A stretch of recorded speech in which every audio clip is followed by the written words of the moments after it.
दोस्तों, Iran, America और Israel के बीच चल रहे युद्ध में भारत डायरेक्टली इन्वॉल्व नहीं है, लेकिन तेल टैंकरों पर जिस तरीके से हमला होना शुरू हुआ है, उस मामले में भारत के भी तेल टैंकर निशाना बनाए जा सकते हैं, क्योंकि यह घटनाक्रम ऐसा रूप ले चुका है जिसने पूरी दुनिया की एनर्जी मार्केट को हिला कर रख दिया। ईरान के ऊपर बड़े लेवल पर सैन्य हमला हुआ और उसके बाद हालात तेजी से बदलते चले गए।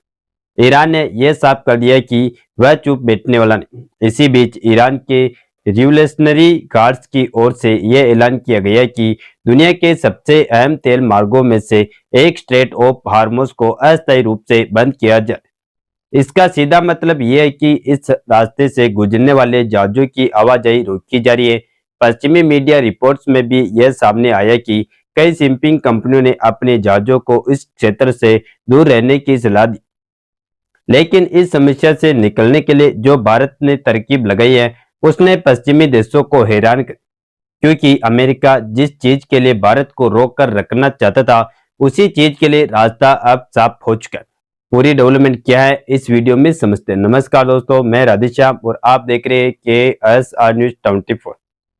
आप जरा सबसे पहले समझिए कि स्ट्रेट ऑफ होर्मुज इतना महत्वपूर्ण क्यों है।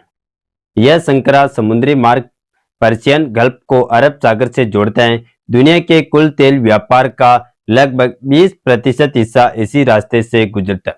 रोजाना करीब 17 से 20 मिलियन बैरल कच्चा तेल इसी मार्ग के जरिए वैश्विक बाजार तक पहुंचता है। सऊदी अरब, कुवैत, इराक, यूएई और कतर जैसे बड़े तेल निर्यातक देश अपना ज्यादातर कच्चा तेल पहले पर्शियन गल्फ तक लाते हैं और फिर यहीं से दुनिया भर में भेजे।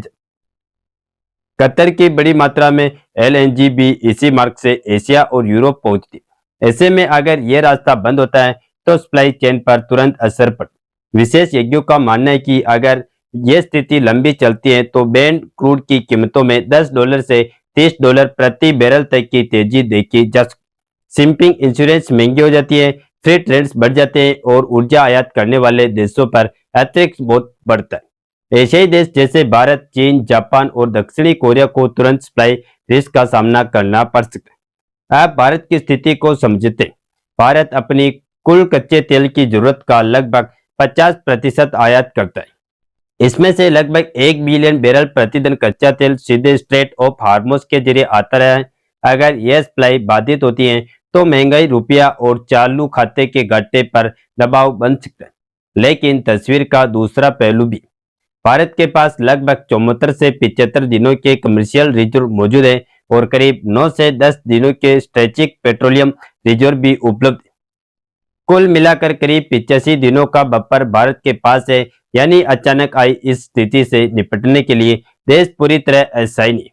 यही से कहानी में आता है रूस का फैक्टर। रूस से आने वाला कच्चा तेल स्ट्रेट ऑफ हार्मुज से होकर नहीं गुजरता है, वह बल्कि सागर, ब्लैक सी या आर्कटिक रूट्स के माध्यम से अंतर्राष्ट्रीय बाजार तक पहुंचता है। ऐसे में हार्मुज की बंदी का सीधा असर रूसी तेल पर नहीं पड़ता। अगर गल्फ सप्लाई घटती है तो बाजार में तेल की कीमतें बढ़ती हैं और उस स्थिति में रूसी तेल और भी आकर्षक हो जाता है। भारत पहले ही रूस से बड़े पैमाने पर रियायती दरों पर तेल खरीद रहा है। ऐसे में वैश्विक संकट के बीच यह सप्लाई भारत के लिए राहत का जरिया बन सकती है। यही कारण है कि कई विश्लेषक इसे भारत और रूस के लिए एक तरह का साइलेंट जैकपॉट माने। अब इस पूरी स्थिति को थोड़ा और गहराई से समझते हैं। जब भी स्ट्रेट ऑफ हार्मुज में तनाव बढ़ता है तो उसका असर केवल तेल की कीमतों तक सीमित नहीं रहता है।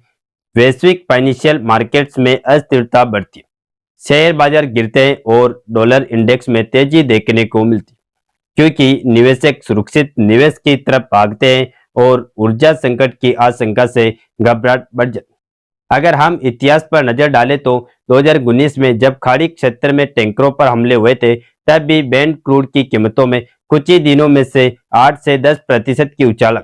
2022 में रूस यूक्रेन युद्ध के बाद तो ब्रेंट क्रूड $120 प्रति बैरल के पार चला गया था। यानी भू राजनीतिक तनाव और तेल बाजार का रिश्ता सीधा और गहरा है। अब सवाल यह है कि अगर 17 से 20 मिलियन बैरल प्रतिदिन की सप्लाई वाला मार्ग बाधित होता है तो उसकी भरपाई कैसे? सऊदी अरब और यूएई के पास कुछ वैकल्पिक पाइपलाइन रूट्स जरूर हैं, जैसे सऊदी का ईस्ट वेस्ट पाइपलाइन जो लाल सागर तक तेल पहुंचाती, लेकिन उसकी क्षमता भी सीमित है और वह पूरी खाड़ी सप्लाई को रिप्लेस नहीं कर सकती। कतर की एलएनजी सप्लाई की बात करें तो दुनिया की लगभग 20% एलएनजी एक्सपोर्ट कतर से होती है और उसका अधिकांश हिस्सा इसी समुद्री मार्ग से गुजरता है। जापान, दक्षिणी कोरिया और भारत जैसे देश एलएनजी के बड़े आयातक। अगर एलएनजी सप्लाई प्रभावित होती है तो गैस की कीमतें भी ऊपर जा सकती और बिजली उत्पादन की लागत बढ़ सकती है। भारत के संदर्भ में देखें तो भारत रोजाना करीब 5 मिलियन बैरल कच्चा तेल खपत करता है। इसमें से बड़ी हिस्सेदारी अब रूस से आने लगी, जो कई महीनों में 35 से 40% तक पहुंच गई। पहले जहां रूस की हिस्सेदारी 2% से भी कम थी, वहीं अब वह भारत का शीर्ष या दूसरे नंबर का सप्लायर बन चुका। यही वह बदलाव है जिसने भारत को आज अपेक्षाकृत मजबूत स्थिति में खड़ा किया, क्योंकि रूसी तेल बाल्टिक सागर और ब्लैक सी के रास्ते से होकर आता है। उसे हार्मोज से गुजरने की जरूरत नहीं पड़ी। इसका मतलब यह हुआ कि अगर खाड़ी सप्लाई में बाधा आती है तो भी भारत पूरी तरह कट नहीं जाए। अब जरा अमेरिका और पश्चिमी देशों की नीति को समझें। रूस पर लगाए गए प्राइस कैप को शिपिंग प्रतिबंधों का मकसद था कि रूसी तेल की आय सीमित की जाए, लेकिन अगर वैश्विक बाजार में सप्लाई कम हो जाती है तो वही देश जो रूस पर दबाव बना रहे थे उन्हें भी स्थिर कीमतों के लिए बाजार में अधिक तेल की जरूरत हुई। ऐसे में रूस की सौदेबाजी की ताकत बढ़ जाती है। कुछ ऊर्जा विशेषज्ञों का अनुमान है कि अगर ब्रांड $100 प्रति बैरल के आसपास पहुंचता है तो रूस को भारी अतिरिक्त राजस्व मिल सकता है। भले ही वह कुछ डिस्काउंट दे, लेकिन कुल आय में वृद्धि हुई और अगर डिस्काउंट कम कर दिया जाए तो यह रूस के लिए विंडफॉल प्रॉफिट की स्थिति बन सकती है। भारत के लिए एक और महत्वपूर्ण पहलू है भुगतान तंत्र। पिछले 2 वर्षों में भारत और रूस में रुपए, दरम और अन्य वैकल्पिक व्यवस्थाओं के जरिए भुगतान के रास्ते विकसित किए, यानी केवल तेल खरीदना ही नहीं बल्कि उसका भुगतान भी एक स्थिर प्रणाली के तहत संभव हो पाए। हालांकि यह भी सच है कि अगर तेल की कीमतें लंबे समय तक ऊंची रहती हैं तो भारत पर आयात बिल का दबाव बढ़े। हर $10 प्रति बैरल की वृद्धि से भारत के आयात बिल में अरबों डॉलर का अतिरिक्त बोझ पड़ सकता है। इससे चालू खाते का घाटा बढ़ और महंगाई दर पर भी असर पड़ सकता। लेकिन अल्पकालिक संकट और दीर्घकालिक रणनीति में फर्क होता है। भारत ने रणनीतिक भंडार बनाए, सप्लाई स्रोतों का विविधीकरण किया और रिफाइनिंग क्षमता को मजबूत किया। दुनिया की सबसे बड़ी रिफाइनिंग परिस्थितियों में से एक जामनगर परिसर भारत में स्थित है, जो विभिन्न ग्रेड के कच्चे तेल को प्रोसेस करने में सक्षम।